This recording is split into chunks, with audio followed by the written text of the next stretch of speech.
வாழைப்பழத்த புகை போட்டு பழுக்க வச்சேன்னு சொல்லுவாங்க இல்லையா? அந்த மாரி மூட்டு வலிக்கு புகை போடுற வீடியோ ஒண்ணு பார்த்தேங்க. ஷாக் ஆயிட்டேன். ஏன்னா, ஆஸ்டியோ ஆர்த்ரைட்டிஸ்ங்கிறது மூட்டு தேய்மானம்.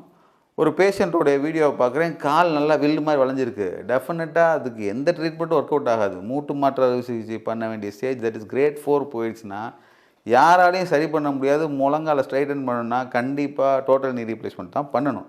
அந்த பேஷண்ட்ட புடிச்சிட்டு ஒரு வீடியோ வருது. அதில ஒரு ஆயில் அப்ளை பண்றாங்க. புகையா கிளம்புது. ஏதோ இந்த பழைய மந்திரவாதி படத்தில புகை கிளம்பும் பார்த்தீங்கன்னா, அந்த மாரி.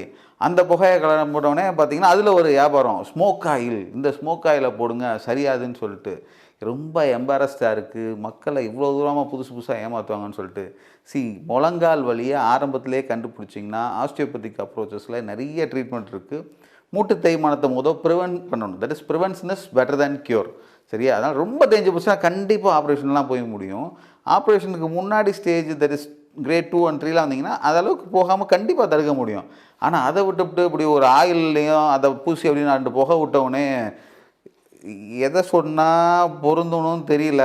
மக்கள் இவ்வளோ தூரமா முட்டாளாக்கப்படுறாங்கன்னு தெரியல. அதனால வருத்தத்தோட இந்த வீடியோவ முடிக்கிறேன். Myself doctor Satish from Madurai osteopathy clinic.